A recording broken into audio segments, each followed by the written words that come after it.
welcome to this week's edition of World Crisis Radio. This is Webster Tarpley reporting from Washington, D.C. Now, this program is being recorded early. Right now, it's Wednesday at midday here in Washington, Wednesday, the 29th of August.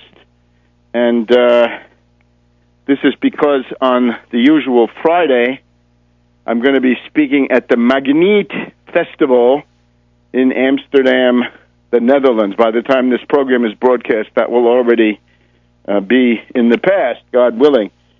So it's a little bit earlier. We're going to devote a lot of today, again, to Bishop Romney's family tradition. Bishop Romney's family tradition, polygamy, theocracy, and hatred of the United States, which are the values of the Mormon Church of Latter-day Saints, especially in its formative years, its first 3 decades, and of course, key role played by Parley Parker Pratt, the Archer of Paradise, the great-grandfather of the current, now Republican nominee, and along with Joseph Smith and Brigham Young, probably in the third place in importance among the anti-American Mormons. The America haters were out there in Nauvoo, Illinois, and then in particular in Salt Lake City. And you remember when we had the big confab of the money men and the political fixers and the poobahs and windbags. At the end of June, the last weekend in June of this year, Romney called together his supportive his base, right? The haves and the have-mores, or maybe it's just the have-mores now. Maybe the haves have dropped by the wayside. Where did he have that? He's got a house out there, you know. He's got a home in Salt Lake City. Where is it located? It's someplace that's called Park City, Utah, in the Deer Valley. Park City. Well, that used to be called Parley's Park, or Parley's Park City. The place where he has his house was named after his family and his great-great-grandfather, Parley Pratt. Isn't that quaint? So we've also now had the first evening of the Republican National Convention, and we'll talk in some of the details about this, but you got to grasp the main thing. The main issue with the Republican Convention is that this is the crazed petty bourgeoisie. This is the petty bourgeoisie of small-town America, rural America, and low-wage sweatshop business people. And they are dealing with immigrant workers. They are no way around it. They're racists. They have a built-in hostility. Whenever they have to pay their taxes, they believe that black people are taking their money. They think that they're being taxed so that black people can live on welfare. Remember Ronald Reagan always telling this story, which was it was completely invented by the reactionaries of that day, about black welfare queens taking all the money. And of course, there is no more welfare. Right? What are we doing here? Romney insists on running ads about welfare. There is no welfare. The title of the Social Security Act of 1935 that provided aid to mothers with dependent children is long gone. It hasn't existed since 1996, when Bill Clinton destroyed it as part of his campaign to get reelected, his appeal to the centrists and the independents. And, of course, as we've discussed in previous broadcasts, the 50 million Americans who are now on the brink, a lot of them are there because there is no welfare. Welfare reform is not a success. Welfare reform is a failure, and it's a genocidal failure. It's killing people, even now. Some of the people you see that are homeless are people that could have been supported on welfare. Why is that important? It's important because, of course, there but for the grace of God go you, and there but for the grace of God you will go. But from the point of view of the society, what's your main asset? The main asset is always a labor force. What's your labor force? How many years of education? What's their qualification? What are their technical skills? What can they do? What are the things that they can make happen? And if you insist on throwing people on the human junk heap because of some fascist ideology off the boat from Austria, right? We used to say one Austrian is enough, but now we've got a whole bunch of Austrians, although they've taken it on the chin in the past couple of days. We'll talk about that too. The Republican Party organizes the petty bourgeoisie for the purposes of Wall Street. It's a party of Wall Street. It's the reactionary party of Wall Street. The Democratic Party, as we'll discuss in the coming broadcast, and also in an article I'm doing, the Democratic Party organizes women, minorities, blacks, Hispanics, people in cities. It organizes what's left of the organized labor movement. It organizes urban liberals for the purposes of Wall Street. But the Republican Party has to organize a different group or different groups with a different ideology. The reactionary petty bourgeoisie is the general idea. And this reactionary petty bourgeoisie, responding today as it did in Germany in the early 1930s, responding to the world economic depression by looking for scapegoats and bitterly struggling to maintain its privileges and the feeling of being ethnically challenged, right? What we've had from Pat Buchanan and all the others. Pat Buchanan, by the way, his sister is a Mormon. Bay Buchanan, the sister of Pat, changed from the Roman Catholic faith of the family to being a Latter-day Saint. Interesting process to see this, and that was done, not recently, but she indeed did show up for Romney at various times. The purpose of the Republican convention in general is to take this reactionary, crazed petty bourgeoisie and organize them around a series of demagogic slogans at the level of the United States Chamber of Commerce, or even worse, the local Chamber of Commerce. The kinds of slogans that appeal to little Babbitts, little reactionary backlash voters and activists, local boosters. And you can hear the boosterism when they call the roll call of the states. It's the kind of thing that Sinclair Lewis wrote about. And of course, Ron Paul brought up Sinclair Lewis in the famous book, It Can't Happen Here. Poor Ron Paul, little Ron, old Ron Paul, the leprechaun, right? His swan song, leaving the historical stage, he got it wrong.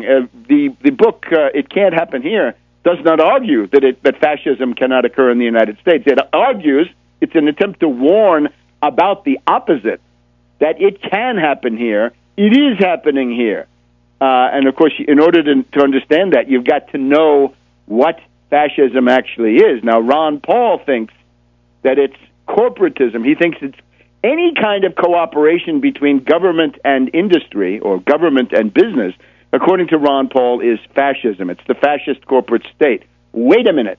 You cannot make that argument. There is no purely formal argument, because the question of purpose always comes in human affairs.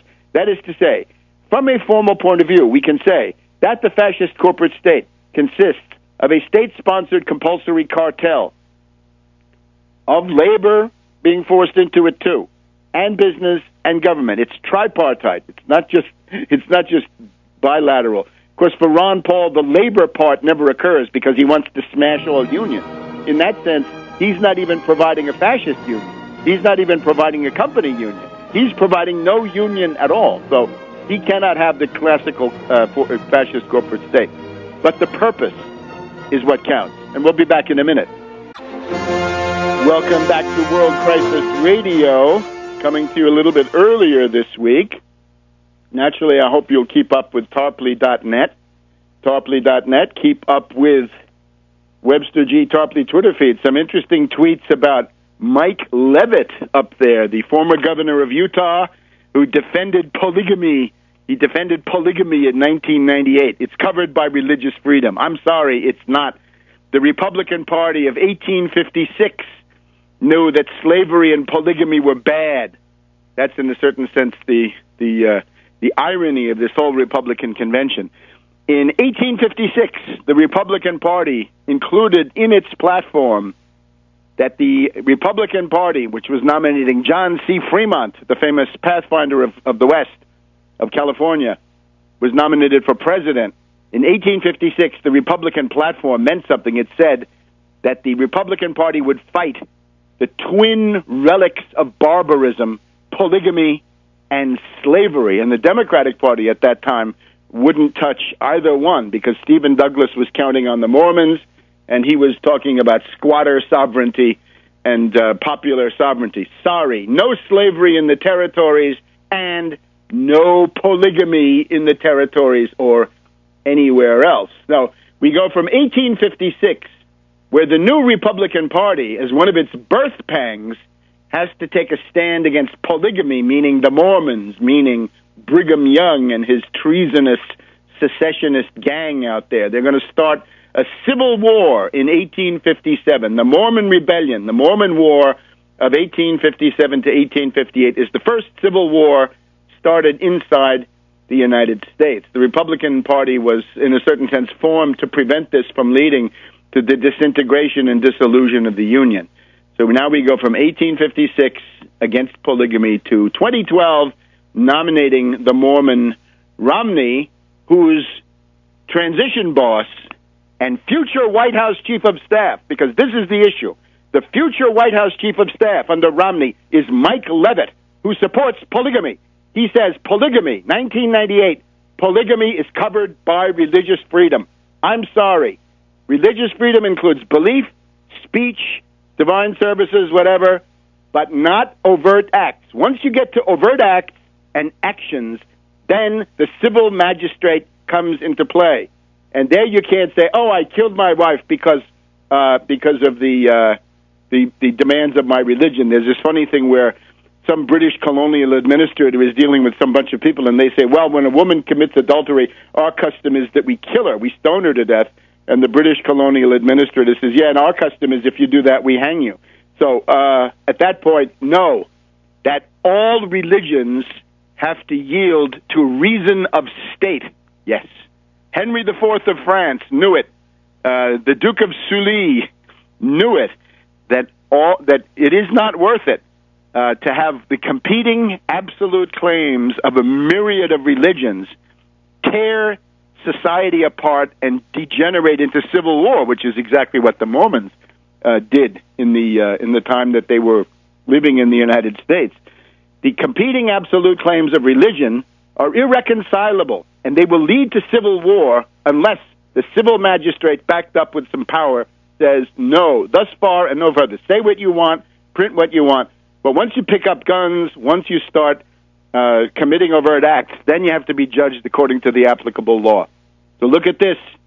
The wheel has come full circle. The Republicans of 1856 created, they would say, to fight slavery and polygamy, and now we have Mitt Romney with Leavitt. So Leavitt says polygamy is covered by religious freedom. Leavitt is also a guy who covered up for the Mountain Meadows Massacre of 1857. 140 Arkansas travelers killed, cynically, cold-blooded, first-degree capital murder, killed by a gang of Mormon Danites. The Danites, of course, are the armed militia and political police of Joseph Smith and Brigham Young. So they were cynically murdered. It was blamed on Indians. Indians didn't do anything much at all, but mainly Mormons. And it turns out that Mike Leavitt has a namesake, direct linear ancestor, Thomas Dudley Leavitt, often Dudley Leavitt. Dudley Leavitt is part of the killing brigade, the death squad. Let's call it the Mormon death squad, because that's what it was. The death squad that killed those people from Arkansas, just because they were passing through. They were a target of opportunity, but of course, Parley Pratt had recently been killed by an indignant, enraged husband in Arkansas, or from Arkansas, because the Parley Pratt had carried off the guy's wife for his polygamous harem. So he got killed, and that was the reason that the Arkansas group was attractive for Brigham Young to get his death squad going against them. So Mike Leavitt will be chief of staff in a Romney White House, if it comes to that. So polygamy, the Mountain Meadows Massacre, and we're also, it's important to point out that Mike Leavitt was the governor of Utah in the middle of the bribery for the Salt Lake City Olympics. Remember, these people are antinomians. They believe that the moral law is suspended for them because they have extra scriptural revelation. It's not so much that they have it as individuals, but they think that through the prophet who rules in Temple Square in Salt Lake City, they think that guy can pronounce revelations and that supersedes all the law and the prophets and the scriptures, right? Whatever it is. This is a bad idea because this means the Cole Porter doctrine comes into play. Anything goes, the Cole Porter doctrine. So Leavitt was the governor in the middle of the efforts of the Mormons to get the Salt Lake City Winter Olympics of 2002. And what happened was the Salt Lake City Mormons, the saints out there, had been trying for some years to get the Winter Olympics to Salt Lake City. And they got beaten out by some Japanese bidders, and they found that the Japanese bidders had been giving people laptops and gifts, and they were practicing bribery, of course. That's how business is done in much of the world. So the Mormons then said, well, we'll do the same thing. They eventually gave out $1 million in bribes to primarily African officials of the International Olympic Committee, the IOC, and to this guy Samaranch, you remember him, and to others, people from Finland, people from all over the world, center of gravity, the poorer countries, Africa. And they did it in the form of tuition rebates and tuition assistance, right? If you were on the IOC, they'd say, hey, you want to get your kid educated in the U.S. and Americanized for free? Send them to Brigham Young University. Just vote for us when the voting occurs for the Winter Olympics. $1 million. So, unfortunately, common as this is in the world, here we have that pesky Foreign Corrupt Practices Act. This is a federal crime to pay bribes of this type. So a lot of people were about to go to jail. Now, there were two guys up front, Johnson and some other guy, both leading saints, needless to say. They had paid a lot of the bribes, but that was just the beginning. It went up, up, up. It went all the way up to the top, but immediately it went to Governor Leavitt. Romney covered up for Leavitt. Romney saved Leavitt. That's the story of what he did for the Olympic Games. He covered up. Back in a minute. Welcome back to World Crisis Radio. Keep up with everything at Tarpley.net, and Webster G. Tarpley Twitter feed. Bear with us. The Bishop Romney's family tradition may be available by the time you hear this, or it may not be. Just keep checking. Should be checking every day or two anyway. Books always take longer than planned, and that's unfortunate, but that's just the way it is. Writing these things is a time-consuming process. So we're looking at the first day of the Republican Convention. In 1856, they were against polygamy, and now they've got a Mormon as their candidate. It's the first time in American history that you have a major party candidate who's not a Christian, not a Protestant, not a Christian at all, but this other thing, this separate religion and indeed separate nation. And it's not just a separate nation, one of many, but it's an anti-American one. And you can see that in the statements by Joseph Smith and Brigham Young. Joseph Smith, at one point in July 4th, 1838, Joseph Smith says, if they don't leave us alone, we're going to turn the United States into an ocean of blood, a pool of gore all across the United States, and it's going to be choose between Joseph Smith and the sword, says this guy. Yeah, in other words, bow down and worship me as the prophet of God, or I'll kill you. That was the platform of the Mormons on July 4th, 1838. Naturally, this then leads to a backlash, which I'm against, right? Mobs, that's a good way to rouse a mob against you. Imagine if somebody came out with this today, right? Romney, or we're going to kill you. Well, they don't go quite that far, do they? So the other thing is the obvious question of racism in this entire thing, right? That based on the Book of Abraham, Joseph Smith said, because black people are the descendants of Ham, a biblical character who is thought to be black or non-white, because you're descendants of Ham, you can't come into the priesthood. Now, the priesthood doesn't mean the priesthood in the way that you think. For a Mormon, the priesthood is something that you're going to become when you're 16 or 17 years of age. It's like confirmation, huh?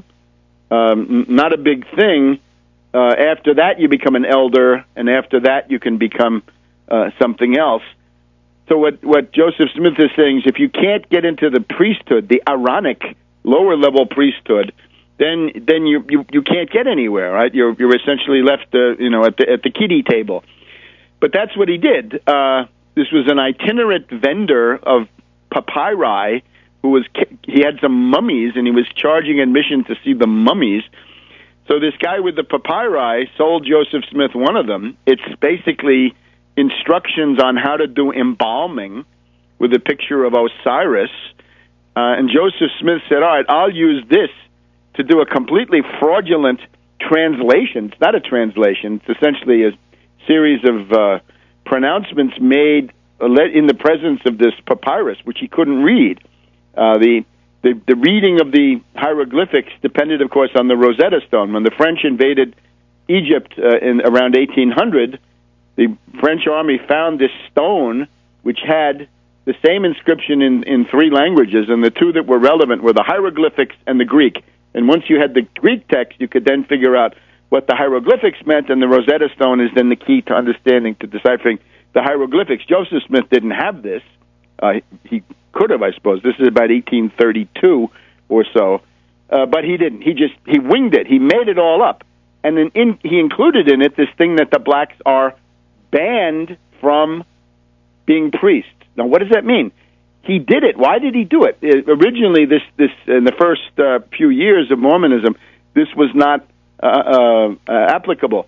But this is pure opportunism, pure expediency, dressed up as a religious revelation. In other words, a fraud, because he found, on the one hand, the Mormon Church was expanding into the southern states, and of course, the main thing was that they wanted, the upper classes wanted to keep slavery, so he wanted to appeal to them, and also he wanted to prevent a large influx of free blacks in the northern states. So this was a purely expeditious, pragmatic political swindle by Joseph Smith, dressed up, of course, as a revelation of God. So what do we have today?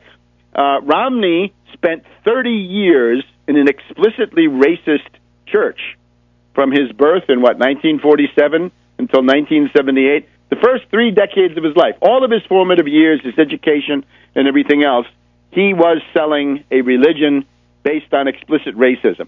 And it also meant, as Fawn Brody and others have pointed out, that reactionaries went to the Mormon Church. In other words, if you were a Baptist and your congregation became integrated or whatever else you were, you could say, I can't have this, I'm a racist, I'm going to go to the local LDS, because there I know for sure that it'll be a lily white congregation, which is what I want.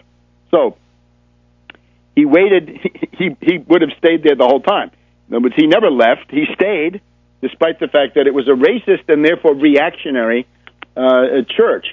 So what do we have today? Voter suppression. In other words, the Republican Party of Mitt Romney now says black people will not be allowed to vote.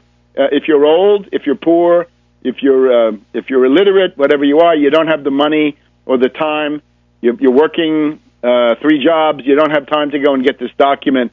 They're going to take your vote away. So a massive Jim Crow, racist voter suppression offensive. Then you've got the war on women. It's clear there is a war on women. The whole question of interfering with settled law, right? Roe v. Wade, whatever you think of it, is settled law. All of these Supreme Court clowns at their recent confirmation hearings, all of them say, stare decisis, Roe v. Wade is settled law. The Republicans say, no, we are the crazed, reactionary, petty bourgeoisie. We're going to fight that. So voter suppression and the war on women. And is it a coincidence that this happens when the top of the ticket is this figure who comes from a church, from a religious tradition that he says he loves and he reveres, and it's polygamy and the racist exclusion of anybody black? So that is no good. Now, what do we have? A parade of reactionaries, because this was the point at the beginning.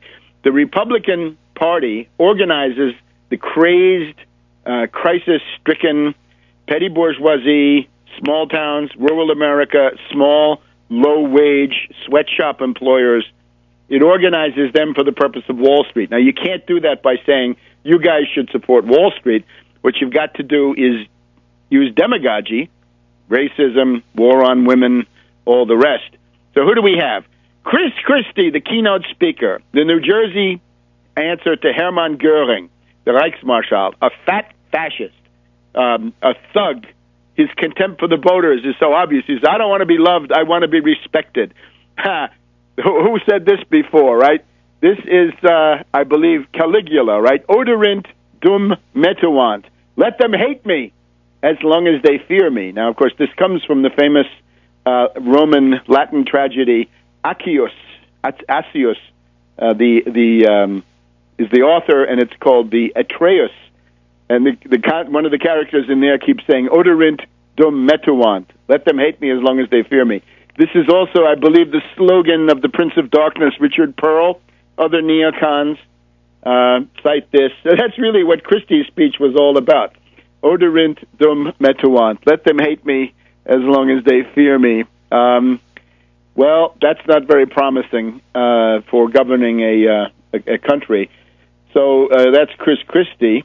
Also, it's a tissue of platitudes. If sometimes you'll find fascists who are, clever. Gabriele D'Annunzio, was literarily he had some ideas, but no, Chris Christie is a tissue of banal fascist platitudes, and he's a thug, he's a goon, and he's coming after you. All right, Ted Cruz, the Ivy League version of Shaktian or fascist economics. Right, Ted Cruz. Welcome back to World Crisis Radio, Tarpley.net, Webster G. Tarpley Twitter feed. And here, once a week, we'll give you the necessary overview to at least begin productive political activity. Attempts are being made to organize an anti-austerity convention, an anti-party convention, anti-austerity convention, anti-establishment convention for New York City, perhaps in October, perhaps even in November. And that will, I think, be an organizing event. It will not simply be a bunch of speeches, hopefully, but it will be actual floor debate. What you don't see at these idiotic conventions, hopefully will go on. So stay tuned to that. So who did we have? Chris Christie, the Garden State Goering, Ted Cruz, the Ivy League Shaktian, Arthur Davis. Oh my God, Arthur Davis, one of the more regrettable Southern Democrats. And let's say he's an individual of ineffable corruption, and apparently he's had a falling out with Obama that used to be his friend. Mia Love, the black woman mayor of Salt Lake City. Well, you can see what's going on there. That's tokenism. That is tokenism writ large. That's camouflage for the racist tradition that I'm talking about. Nikki Haley, the reactionary of, I believe, Indian origin, now governing down there in the cradle of secessionism. Ann Romney, who expects you to be enthusiastic about her plutocratic family. And this is, of course, the woman who wanted your sympathy because it's such a hard job being the mother of 5 sons. And, of course, the 25 servants in the house, the upstairs maid, the downstairs maid, the cook, the butler, the chauffeur, the gardener, and on and on. Most people can't understand it. It's estimated that her interest in these dressage horses, right, Rafalka, the one that she had at the Olympics, That's $250,000. That's $250,000 worth of horses, and then the stabling, the feeding, and the care, and the vet is probably another $30,000, $40,000, $50,000 per year. So you want to have that hobby. Your first year is going to cost you $300,000. Now, what about? There are probably a lot of people who could benefit from horses. There are probably a lot of poor inner city kids who have these diseases, but they're not going to get them. They don't have them now, and they're not going to get them under a Romney administration. So here it is, the naked greed of the parasite. And again, that's the purpose. It's the goal of this is to dupe the crazed reactionary petty bourgeoisie into joining the political faction of their own worst enemies, because people like Ann Romney have been ripping off the petty bourgeoisie, the low-wage, sweatshop, small business people because of the way the tax laws work, right? The tax laws favor who? They favored carried interest and capital gains, and that means Romney and Ann and Bain. Bain, by the way, emerges more and more as, if not a tentacle of the Mormons, perhaps a client, right? That the Mormon accounts were really important. We had that thing in the Washington Post a little while ago about how there are a number of partners at Bain who were Mormons, and when the Mormons needed advice, they would turn to Bain. So there's a whole story of influence peddling. In other words, it's Freemasonic. It's a kind of a faction where every member is going to promote the career of every other member compared to everybody else. And it's very interesting. The literary critic Harold Bloom at Yale, writing about religion in the U.S., he pointed out some years ago the Mormons are actually growing pretty fast. What would happen if we reached a point where Mormons had become a voting bloc that would be indispensable for a presidential candidate? In other words, if they became an absolutely crucial swing factor in U.S. elections, would that be good or bad? I don't think that would be good, and I'm sorry, this stuff about polygamy and racism, that doesn't go away so soon, because you have to realize until 35 years ago, those were the criteria, in the case of the racist part, those are the criteria that determined who became a member of this. And their reactionary stuff is clear. In 1968, the prophet at the head of the church wrote letters to all of the Mormon members of Congress saying, you should vote against the repeal of the Taft-Hartley law, the union-busting measures. In other words, in effect, the guy was saying, we want you to continue to support the union-busting in the Taft-Hartley law. We want to be able to declare Utah a right-to-work state. No unions in Utah. Bust all the unions if they try to come in. So it's not just these ethnic and women's issues, but it's emphatically that these are reactionaries. We'll talk about some of this in just a minute. So that's the lineup. Christie, Ted Cruz, Arthur Davis. Mia Love is of course the Mormon, a black Mormon, right? An anomaly, obviously groomed, right? At the same time that Zbigniew Brzezinski was grooming Obama, it looks like Mia Love was being groomed, or perhaps later. So that's the lineup. And what's the goal of this entire thing? To make fascist economics seem presentable. To make fascist, genocidal economics, this direct frontal attack, a killer attack on the American people, to make that presentable, mainstream, that you're not going to get laughed out of the room. You're not going to be called a lunatic and a crackpot, which they are, and you're not going to be called a Hitlerian fascist or Totenkopf SS or whatever the term would be. And this is where these prostitutes come in.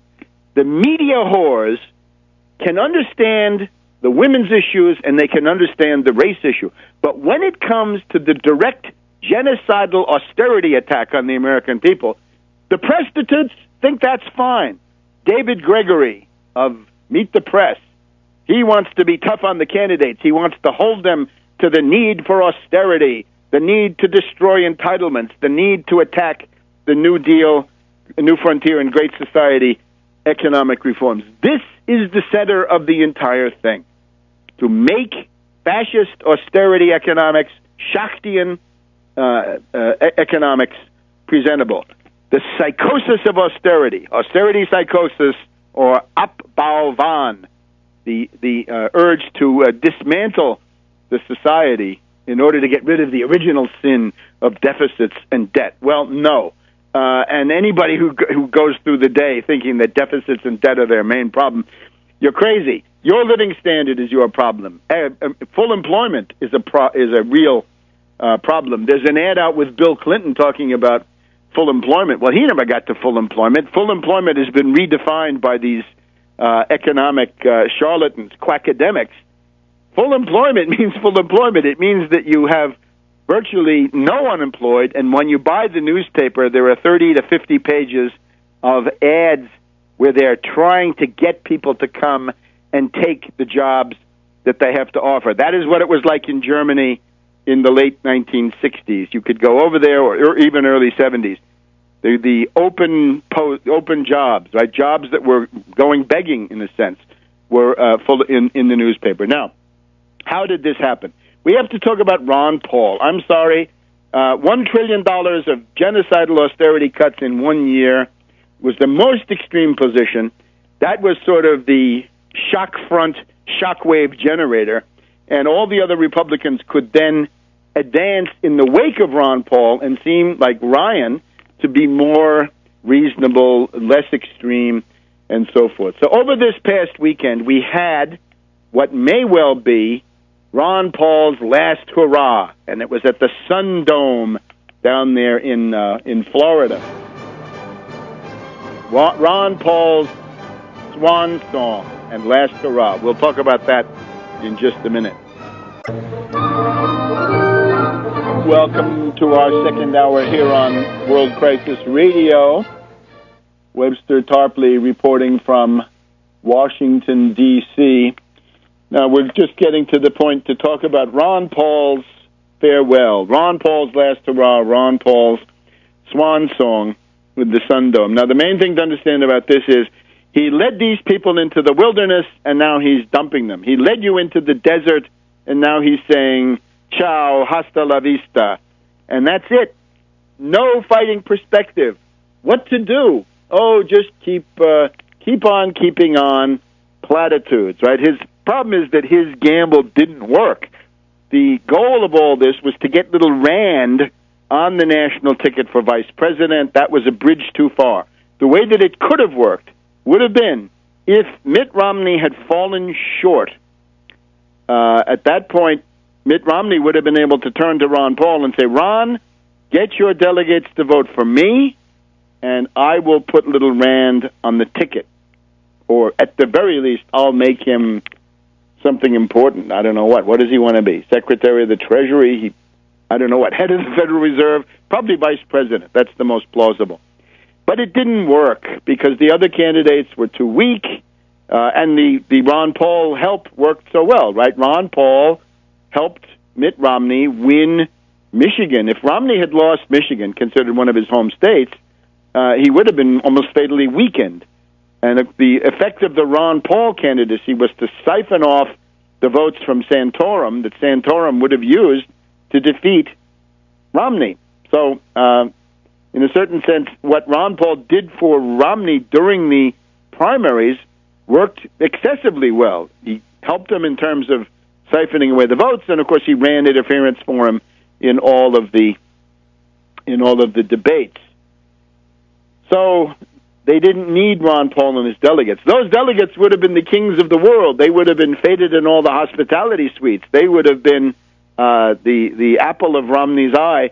But he didn't need them, so now he casts them out, right? He says, you guys, drop dead, get out of here. And, well, we've seen now how the Ron Paul delegates were mistreated. Right? I mean, this is a totalitarian party. Surprise, it's a totalitarian fascistoid party, because when you're organizing the crazed petty bourgeoisie for the purposes of finance capital and Wall Street, you can't have too much of this grassroots stuff. Now, if you think Ted Cruz is the grassroots, the Tea Party from Princeton, yeah, that's extremely plausible. These have all been taken over by the Competitive Enterprise Institute, the Heartland Institute, the Americans for Prosperity, the Koch brothers networks, and so forth. Right? That's what's left of the Tea Party. These are a bunch of political opportunists on the make who have attached the label Tea Party and the funding to themselves. And, of course, they go through a litany of extreme reactionary fascistoid positions. But, that left Ron Paul not needed. So you saw it when they had the roll call of the states. I can remember in 1968 up in upstate New York with a couple of fellow students, we were listening to the Republican convention of 1968, the roll call between Nelson Rockefeller and Nixon to see how that would turn out. And Nixon, of course, won. Now, of course, this is all over. But in this case, the totalitarian Republicans don't even count the votes, right? The state delegation would say, Texas, 20 for Ron Paul and 50 for Romney, or whatever it was. And they'd say, Romney, 50, and that was it. You didn't exist. That's a totalitarian party. And these poor Ron Paul people, these poor duped gulls who sweated blood for this and who believed in it. How could you? I told you not to do this. You were duped. You were used. And now, of course, we even have this rule change. They changed the rules. It's not enough to get 6 states with a petition. Now you got to have 8 states, and they made that change right on the floor. This is essentially the Nuremberg rally. It's got as much relation to law as the Nuremberg rallies back in the 1930s. It's a show, right? It's getting to be more and more like a Nuremberg rally and less like a political party convention on the 19th or early or even mid 20th century model.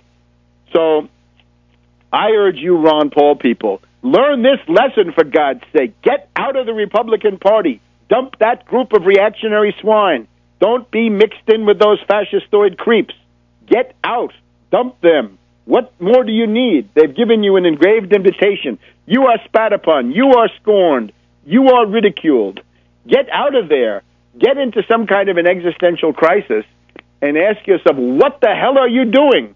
And dump that Austrian ideology, because the reason that you got into this predicament, think of it, in the first election after Mad Dog Bush the Younger and Cheney leave the White House, you're back in the Republican Party.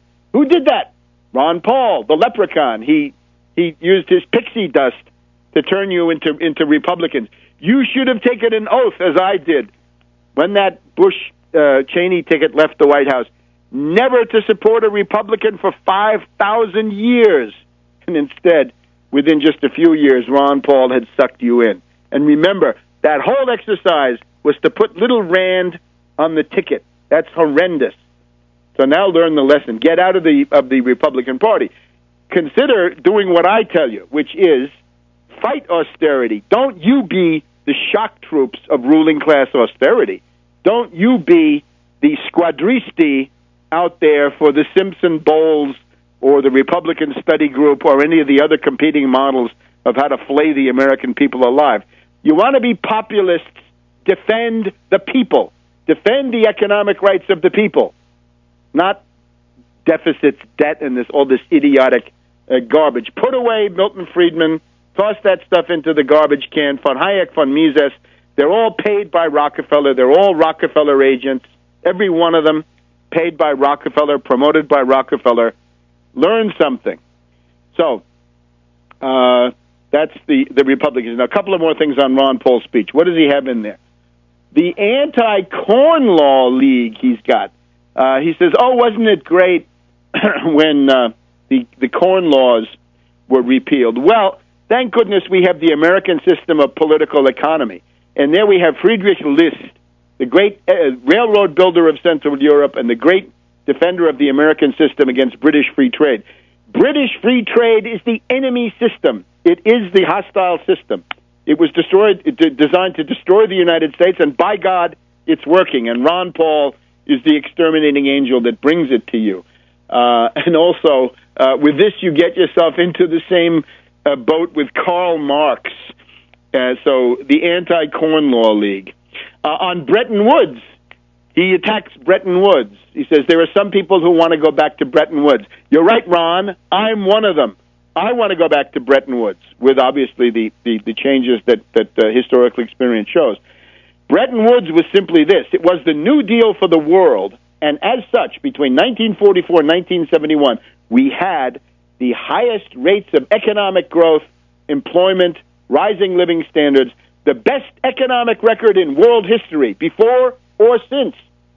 And that's not good enough, because it violates the Austrian school. I want to see the success stories of von Hayek, von Mises, and these other bums, these other stalking horses for fascism. Because remember, that's what they did in Germany. The Bruning economic policies were learned at the London School of Economics, dominated by von Mises and von Hayek and Lionel Robbins.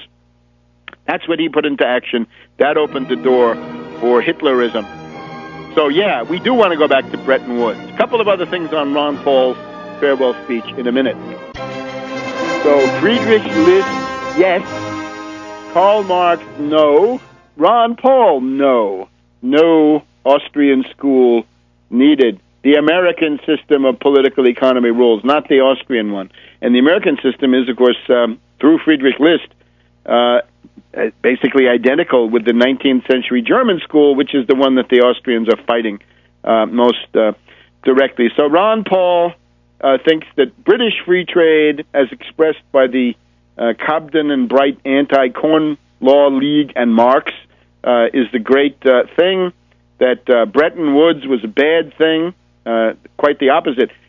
When they say risk, the biggest risk in the world is currency risk, and half of the derivatives or more are due to currency risk. So if we want to get rid of derivatives, one of the things we can do is remove the risk, re-regulate the international currency markets. And there's even, as a kind of a consolation prize, dulcis in fundum, there's a role for gold in international settlements.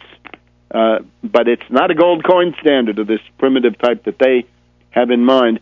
Ron Paul supports Assange. He's willing to support that fraud of the intelligence community.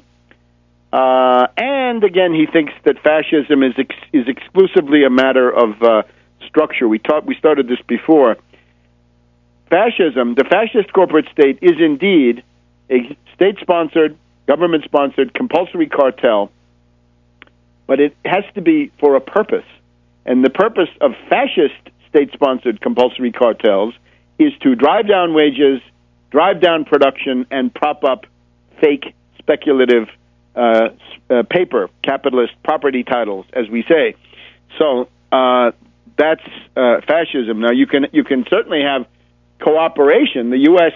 defense effort of World War II is government, labor, and the private sector together, where the private sector didn't want to be at that time, but forced to go together because of the war emergency, for the purpose of increasing wages, increasing production, and no reference to property titles or speculative paper of any kind. So the exclusively formalistic definition of fascism is totally unsatisfactory. And above all, what's he trying to get away from? The content of fascism is union busting.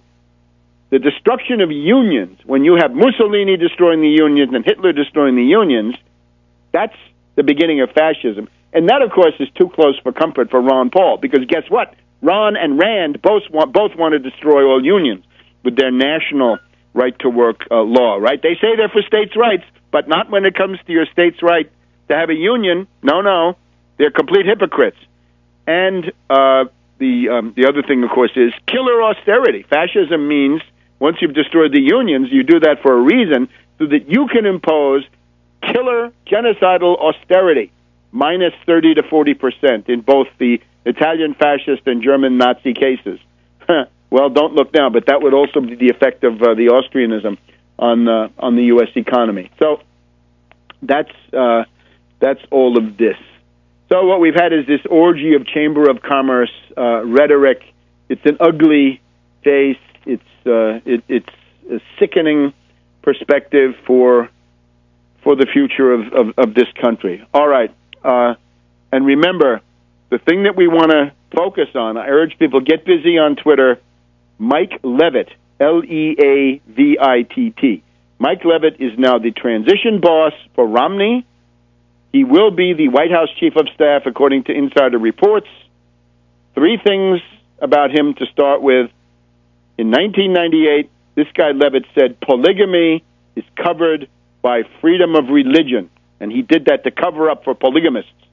There's a big concentration of polygamists in the southern part of Utah along the Arizona border, right down there.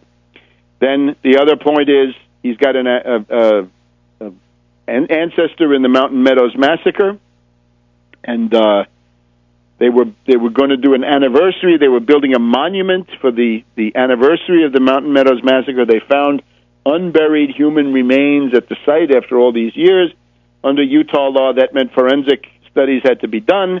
The forensic studies were showing that the vast majority, the quasi-totality of these people had been shot with firearms. The poor Paiute Indians, destitute, impoverished tribe there in Utah in 1857, they didn't have any guns to speak of, 1 or 2 guns for the whole party, the whole camp that was nearby. So it meant that the Mormons had killed women, children, babies with firearms. So once this became obvious, Leavitt said, oh, this is terrible for the families. The poor families, they need closure. He ordered that all of the remains be buried. The forensics had to stop. The remains had to be buried. He violated state law. He interfered with a criminal investigation for murder in order to cover up for the Mormons in general and also for his ancestor back there. And then, third point, the corruption at the Salt Lake City Winter Olympics 2002. Mike Leavitt was implicated heavily in this $1 million of bribes paid out to Third World and other representatives on the International Olympic Committee. And what the dirty work that Mitt Romney did was saving the Olympics. What does it mean he saved the Olympics? He saved Mike Leavitt, and he saved the top poobahs and bigwigs of the Latter-day Saints, the Mormon Saints. Antinomian, as always, right? The people who say that the moral law does not apply because they're the saints, right? It's all been suspended. You have this in Christianity, my God. The Quakers are a good example, the early Quakers, or even later. The Quakers say, I have extra scriptural revelation. The moral law may say thou shalt not kill, but I just got a message from God saying that doesn't apply to me. In Judaism, you have it, right? Sabbatai Zevi. In 1666, he said, look, I'm the new Messiah. I am the Messiah, said he, and therefore the moral law is suspended. So antinomianism, the idea that the moral law, that the rules, the 10 Commandments no longer apply, once you hear that, run. Never trust an antinomian. And I'm afraid the tradition that Mitt Romney says he loves is an antinomian, anti-law tradition, that there is no law. And they did it in action. I can remember at the time of the impeachment of Clinton in 1999, we had Orrin Hatch, who was probably implicated in this stuff himself, right? $1 million of bribes. Orrin Hatch, big defender of polygamy, Mormon senator from Utah. Orrin Hatch came out and he started mouthing off about how corrupt Clinton was. And, of course, the obvious thing was, you, from what pulpit are you speaking there, out there with your Mormon saints?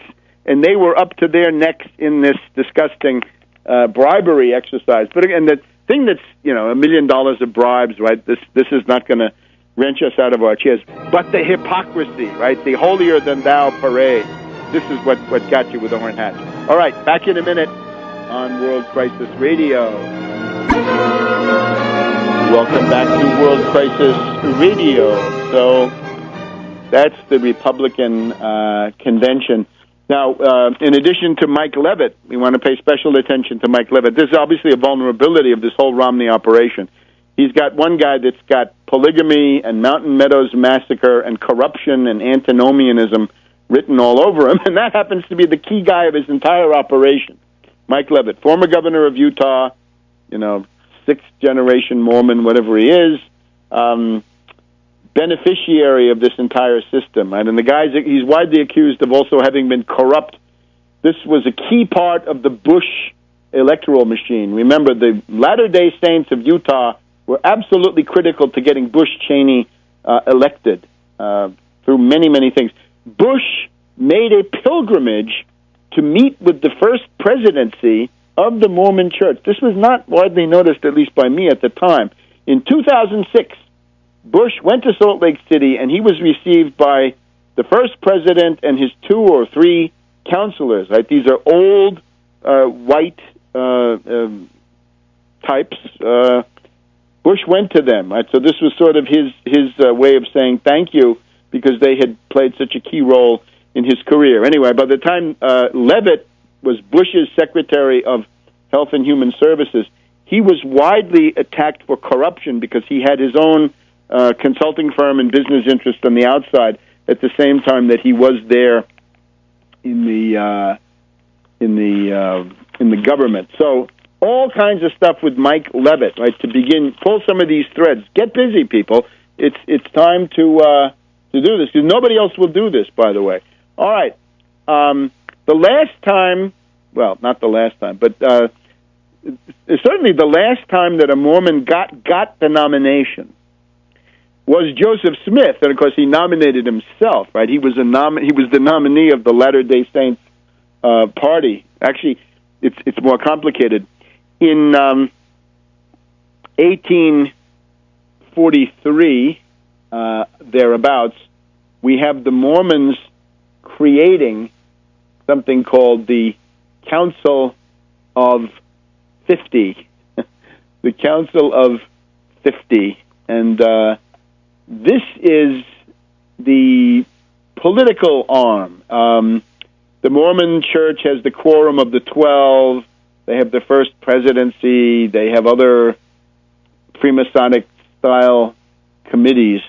But the Council of 50 is the one that interests us the most, because this is what nominated Joseph Smith for President of the United States in 1854. Here we are. In April of 1844, the Council of 50 is created, and their task is to overthrow this nation. Quote, overthrow this nation. In other words, to destroy the United States. Now, this is before Joseph Smith got killed. The Mormons certainly had been treated badly, obviously outrageous, illegal treatment by the border ruffians, the secessionists and slave drivers of Missouri. But in March, April of 1844, he created the Council of 50, radically different from all of the other governing bodies of the Mormon Church, because it has non-Mormons in it, 2 or 3 non-Mormons, but still, it's not a church organization, but it's above, in certain way. It's the political direction of the entire project. Now, they say that the Council of 50 became extinct when Heber Grant, first president, died. He was the last one who had been member of the Council of 50, but I don't believe that. I think there still is a Council of 50, and Mike Levitt is undoubtedly part of it, and so is Romney, and you want to look for Marriott and Huntsman and these other people as being part of it. So, April 11th, 1844, in the midst of democratic America, studied by de Tocqueville and all the rest, the Council of 50 declared Joseph Smith King of the Kingdom of God. So remember, he's the mayor of Nauvoo. He's the head of the city council of Nauvoo. He's the chief judge of Nauvoo. He's the head of the militia. He's actually lieutenant general of the Nauvoo Legion, the Mormon militia. It means that he has a higher rank than anybody in the U.S. Army. Major general was the highest for them at the time, but he gets declared king of the kingdom of God. In the midst of Jacksonian, post-Jacksonian democracy, not so good. Not so good. Let's see. So he wants to be a sacral king, not even a secularized, right? By the time you get, to Louis Philippe, let's say, Louis Philippe of France, 1830 to 1848, wears trousers, doesn't, he downplays the sacral aspect. But the king who's also a priest, or Caesaropapism, where the emperor and the pope are the same person, the Byzantine system, this is what Joseph Smith has in mind. And helpfully enough, we have Parley Parker Pratt, Mitt Romney's great-great-grandfather, the third-ranking top Mormon of the first 30 years of this operation. He says, Parley Pratt, April 1844, the Council of 50 represents, quote, the most exalted council with which our earth is at present dignified. Now that means, you guessed it, one world government, the new world order, one world government, there it is. Now later on, Cleon Skousen of the Mormon FBI faction comes along and starts talking about the new world order and harassing Carroll Quigley and copying large parts of his work. But really, you don't have to look so far. You don't have to look at Rockefeller for the New World Order. You can get it through Parley Pratt. Joseph Smith declared his candidacy for president in the spring of 1844. One of the quorum of the 12 is a guy called Lyman White. And he says, Joseph, what are you running for president for? You're already president pro tem of the world. So the Council of 50 is supposed to set up the kingdom of God on earth. And the way that most people have heard of this lately is, what do the Wahhabites say? The Wahhabites of Saudi Arabia and therefore Al-Qaeda say no government in the Muslim, Islamic world, Arab world is legitimate because it's not the caliphate. It has to be the caliphate. If it's not the caliphate, no good. That's really the same thing these Mormons are arguing from the Christian point of view. They're saying if it's not the kingdom of God, if it's not the empire of God on earth, Christ on earth, then it's no good, and we'll oppose it. And again, that's a recipe for civil war. Remember my old friend Ali Mazaheri of Iran, died 20 years ago now, but he pointed out the miracles of the Victorian age, Karl Marx, the Bab, the founder of Baha'i, and Joseph Smith. I would add the celestial kingdom of the Taiping in China is very, very similar. In the case of Joseph Smith, he's practically saying he's the descendant of Jesus Christ, he's the replacement, he's the continuation of Christ. He can become a god. He can advance to the level of godhood.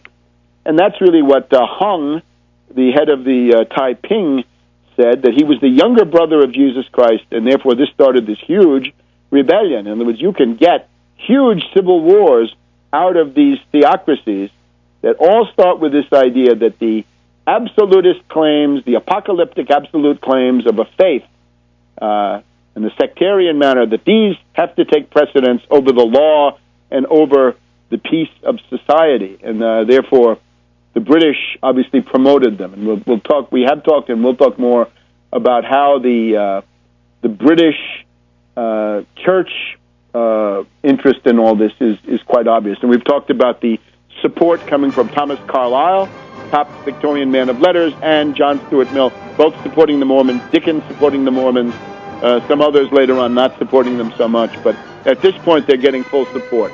So, the Council of 50 and Joseph Smith for President, 1844. Back in a minute.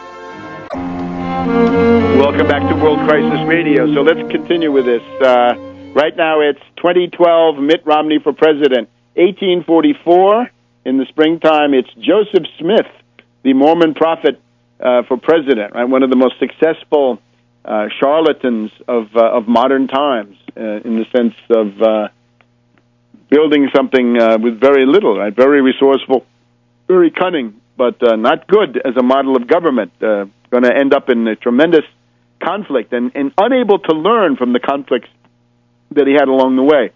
The Council of 50 is supposed to be the preparation for the kingdom of God on earth. As a matter of fact, the Council of 50 is what, under the White Horse prophecy, when the Constitution hangs by a thread, the Council of 50 is going to take over the United States government, and then it's going to conquer the world. And the last struggle will be against Russia. The Council of 50 will take over the United States, ally with the British and Northern Europe, and destroy China and Russia. That's the White Horse prophecy of 1844, in the middle of this. But let's look at this kingdom of God. Now, We talked about Parley Pratt. That's Romney's great-great-grandfather. How about Orson Pratt, his great-great-great-great-uncle, brother of Parley? The Council of 50, he says, quote, "It is the only legal government that can exist in any part of the universe." This is not just one world government, it's one universe government. "All other governments are illegal and unauthorized," writes this Mormon theorist. "God, having made all beings and worlds, has the supreme right to govern them by his own laws and by officers of his own appointment." Oh my God, hold on to your hat. "Any people attempting to govern themselves by laws of their own making and by officers of their own appointment are in direct rebellion against the kingdom of God. For the past 1,000 years, no true and legal government had existed. All the emperors, kings, princes, presidents, lords, nobles, and rulers during that long night of darkness have acted without authority. Not one of them was called or anointed a king or prince by the Almighty. So for the past 1,000 years, no true and legal government has existed, and they've all acted without authority. Not one of them was called or anointed king by the God of heaven. Not one of them received any communication whatsoever from the rightful sovereign, the great king." So there it is. Joseph Smith then demands that Congress, March 1844, he wants, and the Council of 50, called upon the United States Congress to say, Joseph Smith has got to be made an officer of the United States Army, and he's got to be given the power to call up 100,000 volunteers to secure the U.S. border. Now, 100,000 volunteers, the entire United States Army at this point is fewer than 15,000. So 100,000 armed volunteers, and the argument is they're not regulars, they'll cost you less, you don't need to keep them all the time. The House of Representatives rebuffed him May 25th, 1844. They wouldn't consider it. Now, in 1844, what's the situation? It's Henry Clay for the Whigs and James K. Polk for the Democrats. This is a fateful election. That's what they say about the current one. This really was one. Whether today is or not depends on what happens. The Mormons have this tradition of monolithic block voting. They all vote the same. They do what the leader, Joseph Smith, tells them to do. During the 1830s, they're generally interested in particularism, local control, so they support the Democrats. They support Jackson. They support Van Buren. But Joseph Smith went to see Van Buren after the Mormons were driven out of Missouri by the slave owners, the border ruffians. They had to take refuge in Illinois. Joseph Smith went to Van Buren and said, "Help us." And Van Buren said, "I can't help you. I'd lose the state of Missouri forever." No. So at that point, they turn against Van Buren. When they get to Illinois, Stephen Douglas, the guy who opposes Lincoln in those debates, he gets these crazy charters for the Mormons in Nauvoo that they can have their own private army, that they can be autonomous, they can be self-governing. He basically plays into the hands of this theocracy, right? And it's coherent with his squatter sovereignty. So, but now it's Henry Clay. Now, Henry Clay is the embodiment of the American system. He's the one who actually created the term. Henry Clay's program, three things: a national bank to revive the first and second banks of the United States created by Hamilton and others. Without this, economic depression and a slowdown of economic development. Wall Street, the bankers, the Astors, the Girards of Philadelphia, they all run wild if there's no Bank of the United States. There's nothing between you and London. London can attack you anytime if you don't have the Bank of the United States. So recreate it. Secondly, a protective tariff. Industrialize. Thirdly, internal improvements, infrastructure paid for by the federal government if they're of national interest, even if they're only in one state. Who cares where they are? It's the question of what they do for the country. So that would be the Transcontinental Railroad, the canal system, and so forth. So that's Henry Clay. I would say the last chance to avoid the U.S. Civil War breaking out in 1861. The last chance to avoid that is Henry Clay in 1844. You'll remember that Harrison had been elected in 1840, Tippecanoe and Tyler too. Looks like he was killed. He died. Yet Tyler, complete saboteur, complete slavocrat, slave power conspiracy type, and that was the attempt. Daniel Webster made an attempt to create the third bank of the United States, but Tyler stopped it. And, of course, Tyler was abandoned by his own cabinet. He was an absolute wrecker and saboteur in office. So now you've had a second chance after the Whig Harrison wins in 1840. Now it's the last chance for the Whig Henry Clay of Kentucky, Mr. American System, National Bank, protective tariff, and infrastructure. With that, you could have sped up economic development, industrialized. The specific gravity of the slave power would have diminished, right? They would have been marginalized.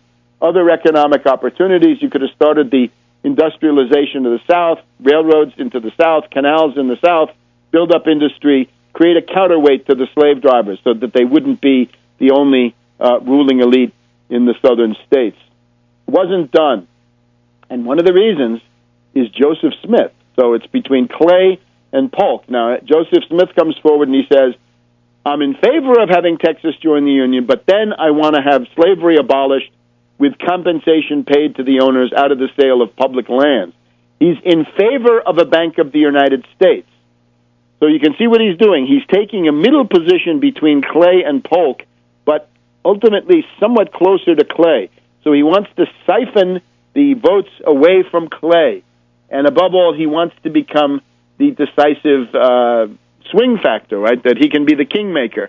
He gets this guy Phelps to write a pamphlet, General Smith's Views on the Power and Policy of the Government of the United States. And he wanted to be called General Smith now, General Joseph Smith. This guy was an uneducated, practically illiterate farmer in 1820 to, I guess, up until 1827 when he finally got the gold plates came around 1827, 28 or thereabouts. So he wants to siphon votes away from Clay and make sure that somebody else wins. And again, the reason for this, my thesis, which I think is new, I don't see anybody else having it, that this is what British intelligence wanted. This is what the City of London wanted, the British Court of St. James, and the people that run, people like Edward Irving and the various religious groups that reach out to the Mormons. And, of course, by now the Mormons are majority British, right? The Welsh, the Scots, and the English are more than half of their world membership. So it's a British force. Back in a minute.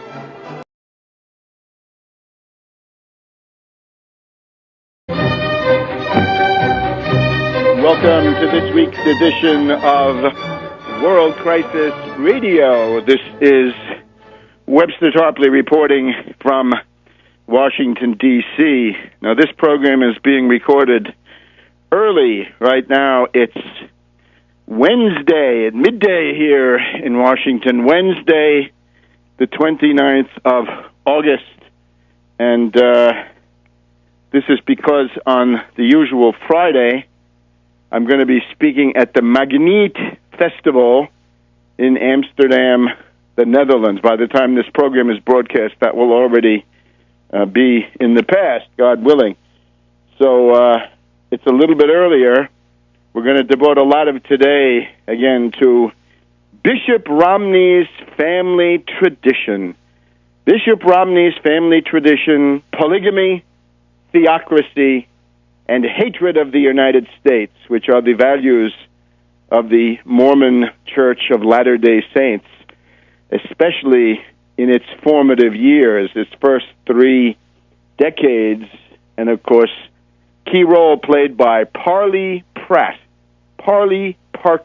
Pratt, the Archer of Paradise, the great-grandfather of the current, now Republican nominee, and along with Joseph Smith and Brigham Young, probably in the third place in importance among the anti-American Mormons. The America haters were out there in Nauvoo, Illinois, and then in particular in Salt Lake City.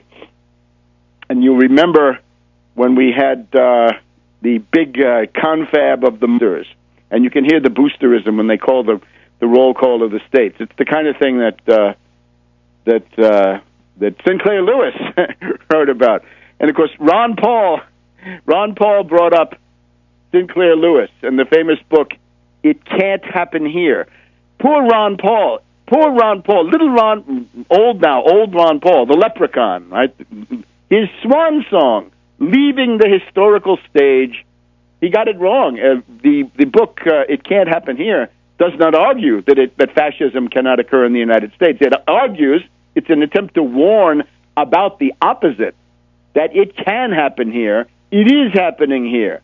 And, of course, in order to understand that, you've got to know what fascism actually is. Now, Ron Paul thinks that it's corporatism. He thinks it's any kind of cooperation between government and industry or government and business, according to Ron Paul, is fascism. It's the fascist corporate state. Wait a minute. You cannot make that argument. There is no purely formal argument because the question of purpose always comes in human affairs.